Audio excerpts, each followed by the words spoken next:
चलो, आज जो है हम लोग नया टॉपिक पढ़ेंगे सेल में जिसका नाम है सेंट्रोसोम।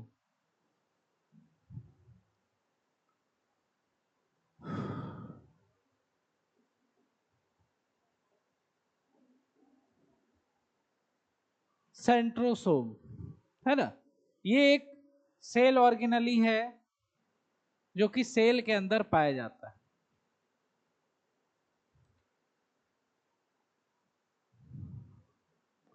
सेंट्रोसोम कोशिका के अंदर पाए जाने वाला एक ऐसा कोशिकांग है जिसमें मेम्ब्रेन नहीं होता, ये झिल्ली से घिरा हुआ नहीं होता। राइबोसोम और सेंट्रोसोम ये दोनों ऐसे सेल ऑर्गेनली हैं जो मेम्ब्रेन से घिरे हुए नहीं होते हैं। तो पहला पॉइंट हम लोग लिखेंगे, centrosome is membraneless membraneless cell organelle। Centrosome is membraneless cell organelle। इसमें कोई भी झिल्ली नहीं होती। इसका फिगर आगे बनाएंगे। उसके बाद देखो सेंट्रोसोम कहाँ पाया जाता है।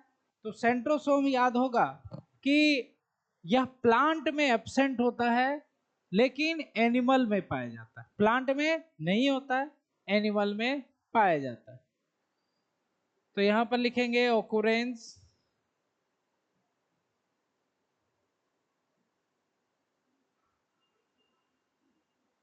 ऑकुरेंस RA है ये, ठीक है, ऑकुरेंस। तो यहां पर लिखेंगे centrosome found in animal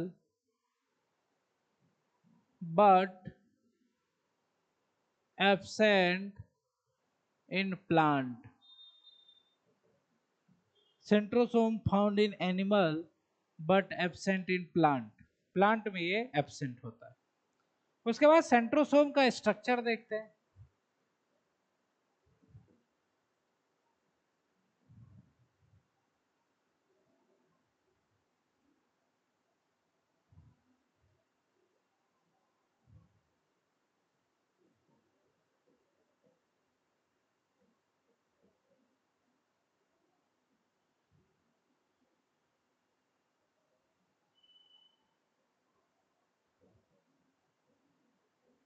structure of centrosome.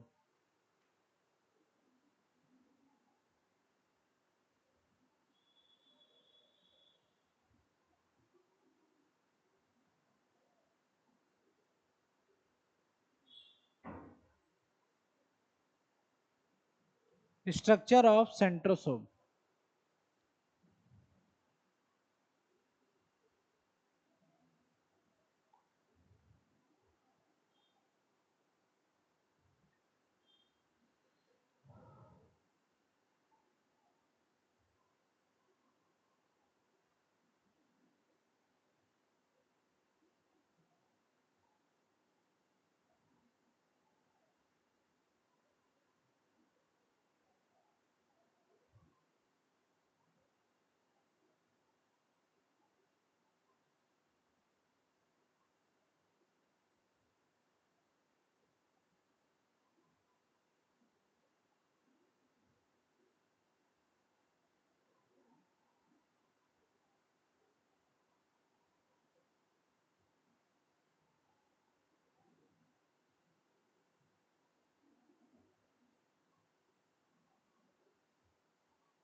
ये देखो सेंट्रोसोम का स्ट्रक्चर बनाया हमने। और सेंट्रोसोम जो होता है दो चीजों से मिलकर बना होता है। एक तो इसके चारों तरफ फ्लूइड भरे रहते हैं जिसको हम लोग कहते हैं सेंट्रोस्फेयर। और ये दोनों देख रहे हो कि एक ये ट्यूब है और एक ये ट्यूब है, दोनों सिलेंडर जैसे हैं और ये दोनों एक दूसरे से 90 डिग्री है इसे करके, है ना, परपेंडिकुलर हैं ये दोनों। इन दोनों को कहा जाता है सेंट्रियोल। तो सेंट्रोसोम दो चीजों से मिलकर बना होता है, सेंट्रोस्फेयर और सेंट्रियोल। क्लियर? तो यहां पर हम लोग लिखेंगे centrosome is made by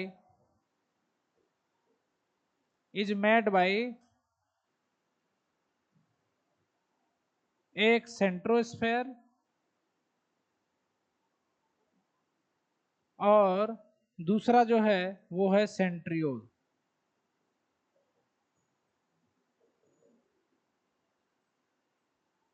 centriole and centrosphere. Centrosphere क्या है? एक्चुअली में क्या होता है कि सेंट्रियोल के चारों तरफ, सेंट्रियोल के चारों तरफ, है ना, एक एमॉर्फस सब्सटेंस होता है, साइटोप्लाज्मा का ही एमॉर्फस पार्ट होता है जो कि सेंट्रियोल को घेर लेता है, जिसे हम लोग सेंट्रोस्फेयर कहते हैं। तो यहां पर लिखेंगे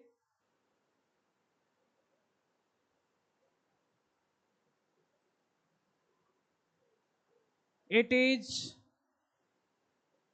amorphous, it is amorphous pericentriolar fluid। ये एक ऐसा द्रव्य है, ये एक ऐसा द्रव्य होता है जो कि एमॉर्फस होता है, रवादार होता है, एमॉर्फस होता है, इसको कहते हैं सेंट्रोस्फेयर। और ये सेंट्रोस्फेयर क्या करता है? सेंट्रियोल को घेर करके रखता है। देख रहे हो ये रेड कलर का जो है वो सेंट्रोस्फेयर है जो कि सेंट्रियोल को, दोनों सेंट्रियोल को घेर करके रखता है। तो ये हो गया सेंट्रोस्फेयर। उसके बाद आता है सेंट्रियोल। तो सेंट्रियोल भाई देख रहे हो आप कि यह सिलेंडर लाइक है। कैसा है?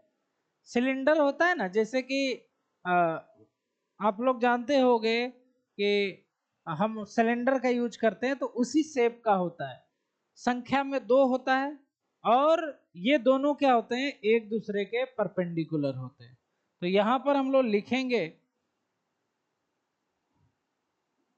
सेंट्रियोल इज सिलिंड्रिकल, सिलेंडर के जैसा, cylindrical tubules. Centriole is cylindrical tubules, ये सिलिंड्रिकल ट्यूबुल्स होता है। दूसरी बात, इसकी संख्या का कितनी होती है? दो होते हैं। देयर आर टू सेंट्रियोल, दो सेंट्रियोल होते हैं और दोनों क्या है? एक दूसरे से परपेंडिकुलर है ना, 90 डिग्री में है। तो लिखेंगे both centriole are perpendicular to each other. Both centriole are perpendicular to each other. दोनों के दोनों क्या होते हैं? परपेंडिकुलर होते हैं। ठीक है। अब देखो सेंट्रियोल का हम लोग स्ट्रक्चर देखते हैं, structure of centriole.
Centriole, structure of centriole.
तो देख रहे हो कि ये सेंट्रियोल का स्ट्रक्चर है। यहां पर ये देखो, ये ट्यूब है एक्चुअली में, है ना। ये जो गोल जैसा देख रहा है तीन तीन, तो ये इस तरह से है, ट्यूब है ना। ये ट्यूब के जैसा, ये गोल भले दिख रहा है, ये तीन तीन के ट्यूब है इसे करके, है ना। तीन का ट्यूब है इसे करके दिख रहा है, तीन ट्यूब तीन ट्यूब तीन ट्यूब। ये ट्यूब होते हैं, देखो इसको ऐसे बनाते हैं इधर। ये एक्चुअली में कैसा है, ऐसा है।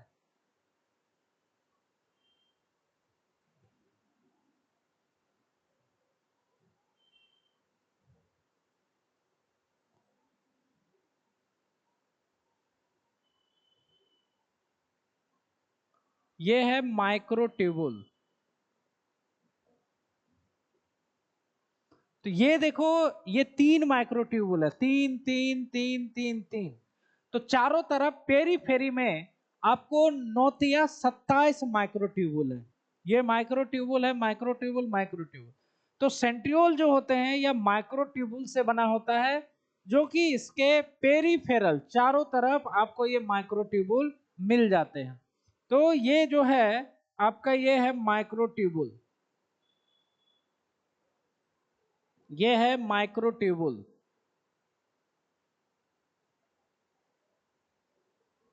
माइक्रोट्यूबुल्स। और ये बाहर के साइड है, इसीलिए इसको कहा जाता है peripheral, peripheral microtubules, peripheral microtubules. ठीक है। अब देखो, सेंटर का पार्ट जो होता है इसको कहा जाता है हब, HUB, हब। ये प्रोटीन का मिलकर के बना होता है, ये प्रोटीन का हब होता है। जस्ट लाइक आपको चलनी, आप लोग देखे होंगे, चलनी के जैसा होता है।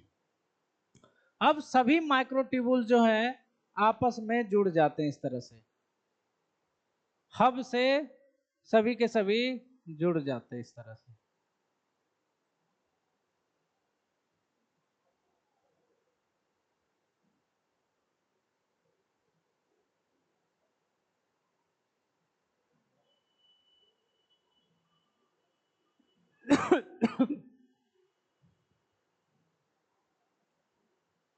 ये हब और ये हो गया स्पोक कहलाता है। जैसे आप लोगों ने साइकिल देखा होगा, साइकिल के चारों तरफ क्या होता है, टायर होता है। तो टायर ये हो गया, और ये सेंटर पार्ट हो गया जहां पर एक्सल होता है, और ये स्पोक होता है साइकिल में। साइकिल जैसा ही, जैसे गाड़ी का जो पहिया होता है वैसा ही स्ट्रक्चर आपको दिख रहा होगा, दिख रहा है ना। तो इसको कहा जाता है रेडियल स्पोक। इसको कहा जाता है रेडियल स्पोक। तो समझ में आया सेंट्रियोल, इसका स्ट्रक्चर कैसा है, कार्ट व्हील लाइक। यहां पर लिखेंगे centriole, centriole is cart wheel, centriole is cart wheel like structure, है ना। गाड़ी का चक्का, व्हील मतलब क्या होता है, चक्का, कार्ट मतलब होता है गाड़ी, तो गाड़ी के चक्के के जैसा स्ट्रक्चर होता है, ठीक है। इसमें क्या है भाई, इसमें इसके चारों तरफ नौ नौ तीन तीन का ग्रुप होता है। देखो तीन तीन तीन तीन तीन तीन के ग्रुप में माइक्रोट्यूबुल्स पाए जाते हैं, जिसको हम लोग लिखते हैं 9 गो है। ये टोटल कितने हैं, 9 गो है। 1 2 3 4 5 6 7 8 9, 9 माइक्रोट्यूबुल है, लेकिन सभी क्या है, तीन तीन में है, जिसको कहा जाता है 9 ट्रिपलेट। क्या बोलते हैं, 9 ट्रिपलेट, मतलब 9 गो ट्रिपलेट है, 9 तिया 27, टोटल कितना हुआ, 27। तो यहां पर लिखेंगे microtubules, microtubules are, microtubules are present in periphery,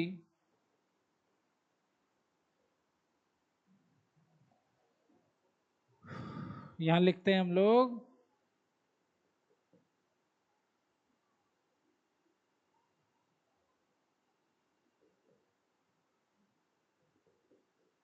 9 triplet, 9 triplet microtubules are present in periphery of centriole, that is written as, इसको देखो लिखा कैसे जाता है, 9 ट्रिपलेट प्लस 0, है ना, रिटर्न एज 9 ट्रिपलेट 0 अरेंजमेंट, है ना, अरेंजमेंट। तो रिटर्न एज 9 ट्रिपलेट प्लस 0। देखो बाद में 0 क्यों लगाया गया, क्योंकि सेंटर में कोई भी माइक्रोट्यूबुल नहीं है, सेंटर में माइक्रोट्यूबुल नहीं है। तो यहां पर लिखेंगे हम लोग सेंट्रल माइक्रोट्यूबुल इज एब्सेंट, ठीक है। उसके बाद देखो सेंटर में है क्या, हब है, एक गोल गोल शेप का एक हब होता है जो प्रोटीन का बना होता है, और ये हब क्या करता है, रेडियल स्पोक के द्वारा पेरिफेरल माइक्रोट्यूबुल से जुड़ा रहता है। तो यहां पर हम लोग लिखेंगे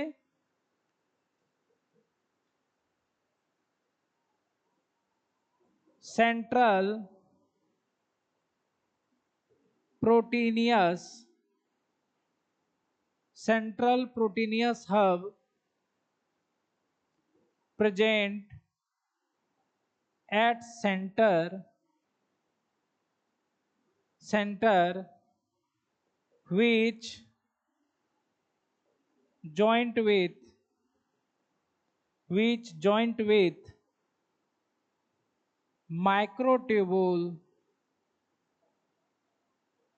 by radial spoke, radial spoke से हब जो होता है किससे जुड़ा हुआ है, पेरीफेरी माइक्रोट्यूबुल से। माइक्रोट्यूबुल ये सब है, और रेडियल स्पोक के सहायता से हब क्या होती है, इससे जुड़ी रहती है। तो ये हो गया सेंट्रियोल का स्ट्रक्चर। अब चलते हैं फंक्शन क्या होता है सेंट्रियोल का।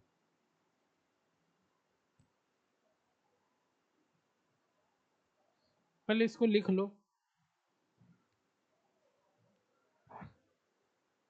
रमन बाबू, इसको लिखिए आराम से, ठीक है।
लिख लिया?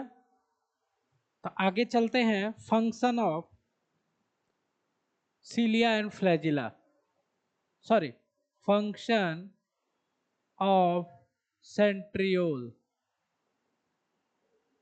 सेंट्रियोल का function.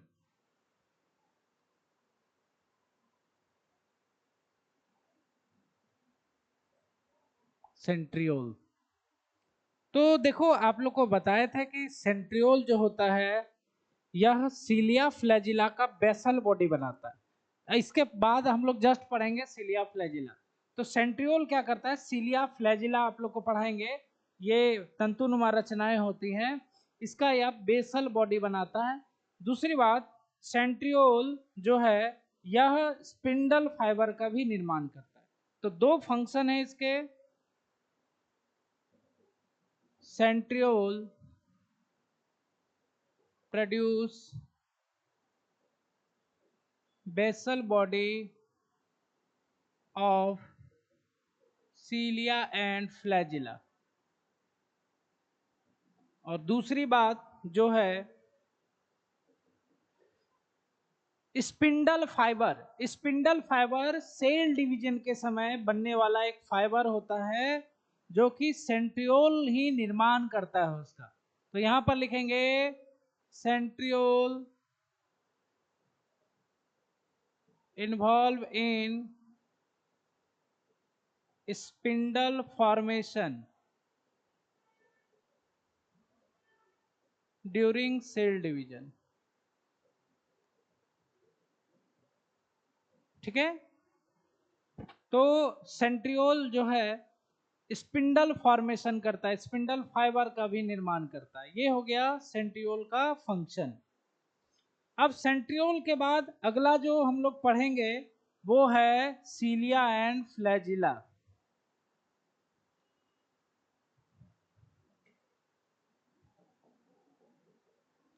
सीलिया and flagella, flagella, cilia and flagella.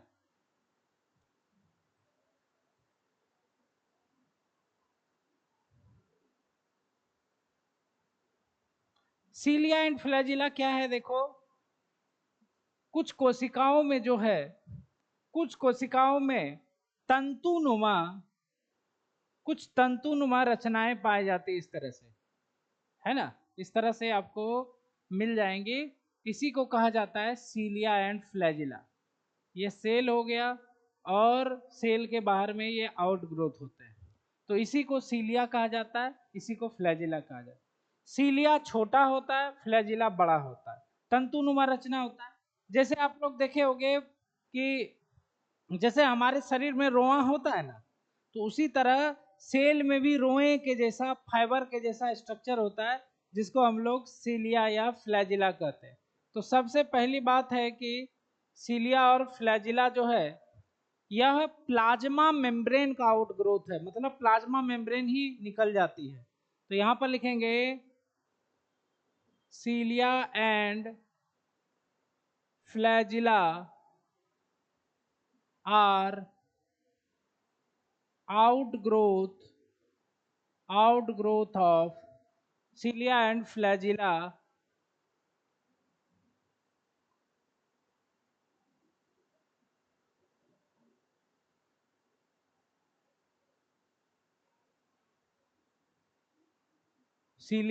flagella are outgrowth of plasma membrane।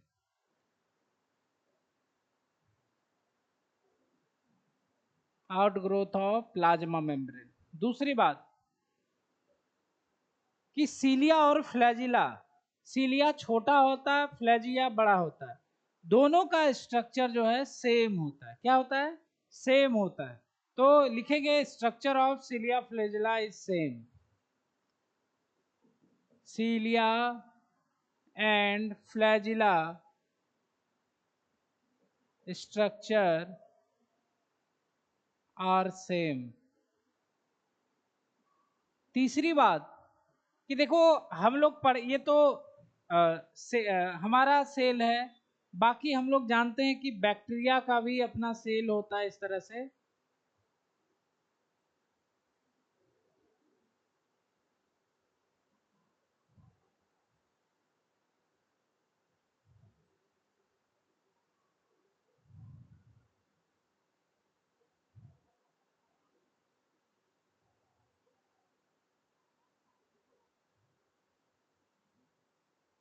ये बैक्टीरिया है, बैक्टीरिया में भी फ्लैजिला होता है इस तरह से। तो याद रखो कि हमारा जो सीलिया होगा, फ्लैजिला होगा, वो यूकैरियोटिक फ्लैजिला होगा, और बैक्टीरिया में जो फ्लैजिला होगा वो प्रोकैरियोटिक फ्लैजिला होगा। तो बैक्टीरिया और यूकैरियोटिक फ्लैजिला में दोनों का फ्लैजिला में स्ट्रक्चरली डिफरेंट होते हैं। तो यहां पर लिखेंगे प्रोकैरियोटिक, प्रोकैरियोटिक बोले तो bacteria, prokaryotic flagella is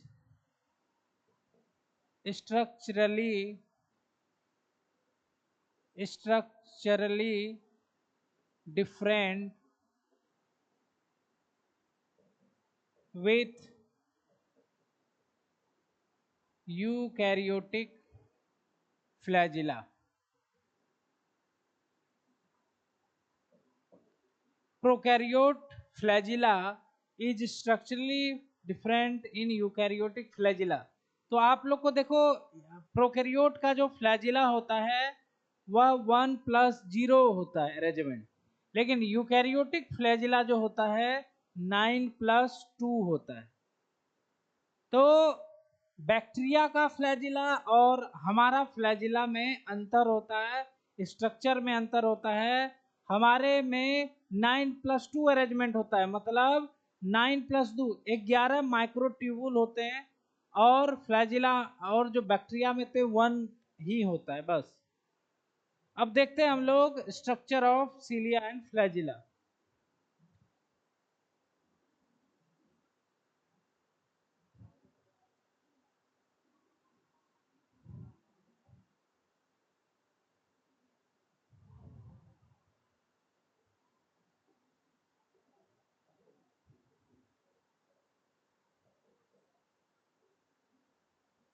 structure of cilia and flagella.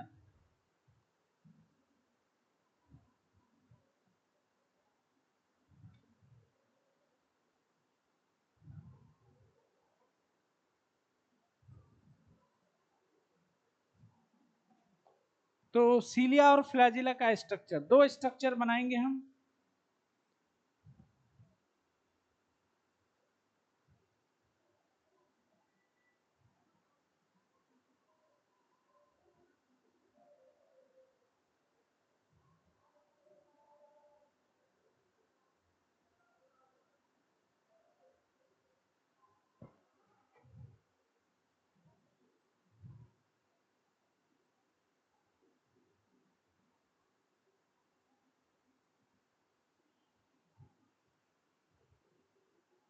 तो ये प्लाज्मा मेम्ब्रेन है,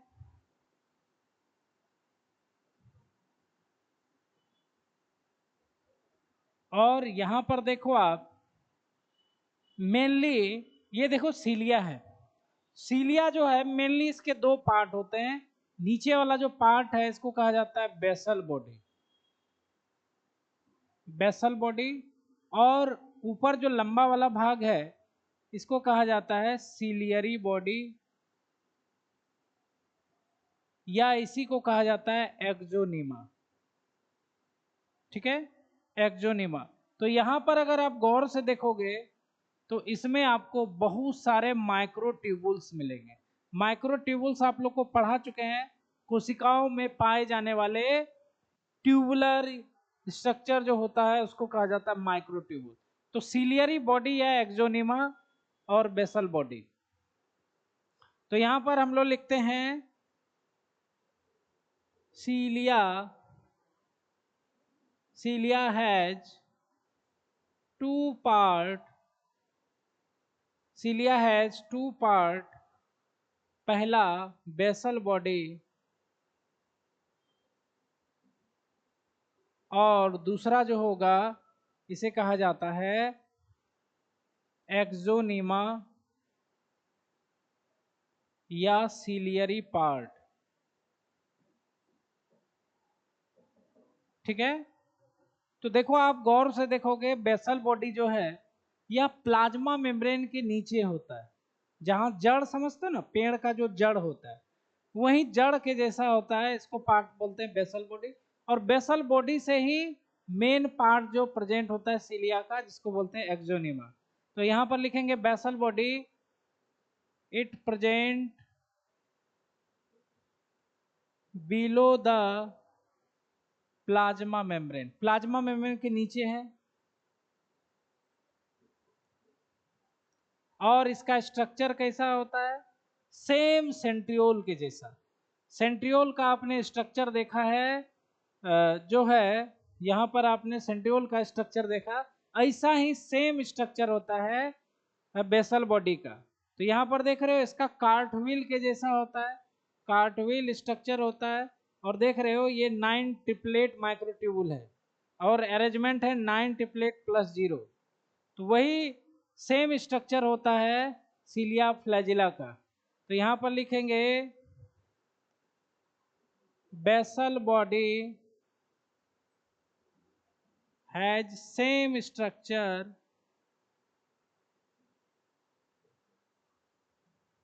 एज सेंट्रियोल, या फिर ये भी बोल सकते हो सेंट्रियोल ही बेसल बॉडी का निर्माण करती है। तो ये हो गया basal body.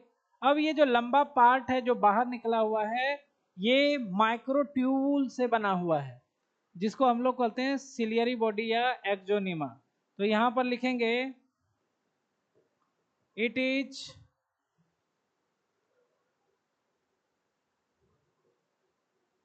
Emerge part of सीलिया। Emerge मतलब निकला हुआ पार्ट है, और इसके कोर पार्ट को हम लोग एक्सोनीमा कहते हैं। कोर पार्ट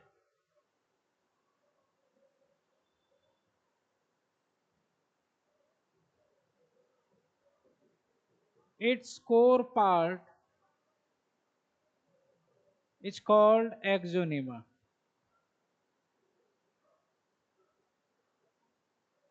ठीक है, इट्स कॉल्ड एक्सोनीमा। तो हम लोग एक्सोनीमा का फिगर बनाते हैं।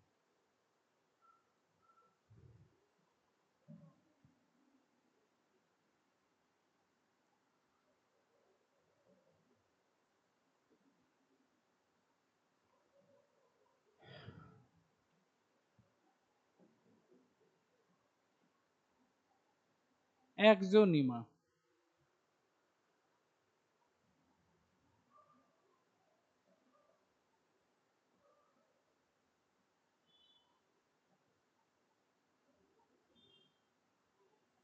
एक्सोनीमा।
तो यहां पर देखो माइक्रोट्यूबुल है ये, है ना। एक्सोनिमा जैसे है सिलियरी बॉडी है ना, उसको ऐसे काट करके ऐसे दिखा रहे हैं, जैसे इसको काट देंगे, काटने के बाद इसको ऐसे दिखा रहे हैं, समझ रहे हो। तो ऐसे दिखने के बाद माइक्रोस्कोप में आपको ऐसा दिखेगा। जैसे देखो ये है ना, ये वाला पार्ट, इसको ऐसे काट दिए, क्या किए हैं, इसको ऐसे काट दिए, काटने के बाद इसको ऐसे उल्टाओगे तो अंदर वाला दिखेगा। तो वही चीज यहां पर किए हैं, काट करके अंदर वाला चीज दिख रहे हैं।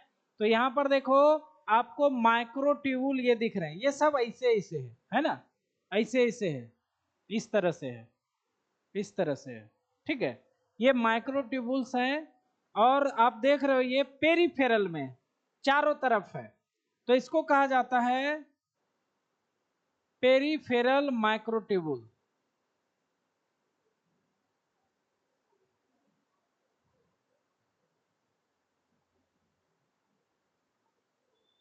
पेरिफेरल माइक्रोट्यूबुल, और सभी डबल हैं तो इसीलिए इसको कहा जाता है डबलेट, ठीक है। उसके बाद सेंटर में ये जो दिख रहा है आपको, इसको कहा जाता है सेंट्रल शीथ। चादर होता है प्रोटीन का, सेंट्रल शीथ होता है, और इसके अंदर भी दो माइक्रोट्यूबुल होते हैं इस तरह से, और दोनों इस तरह से जुड़े रहते हैं। तो इस माइक्रोट्यूबुल को हम लोग सेंट्रल माइक्रोट्यूबुल कहते हैं,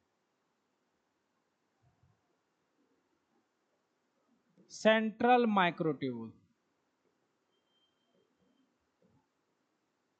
सेंट्रल माइक्रोट्यूबुल, ठीक है। अब देखो ये जो पेरिफेरल माइक्रोट्यूबुल है, ये क्या करता है, ये आपस में इस तरह से जुड़े रहते हैं,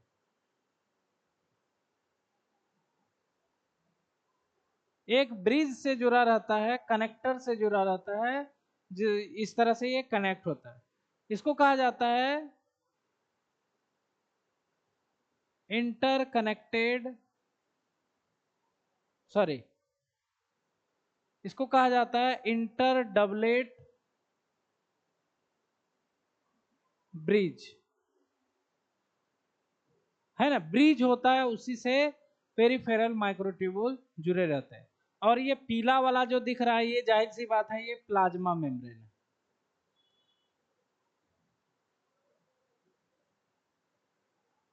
ये क्या है भाई, प्लाज्मा मेम्ब्रेन है। तो ये हो गया आपका एक्सोनीमा। तो इसको जरा सा आप लोग को लिखना है, इसको लिख लो।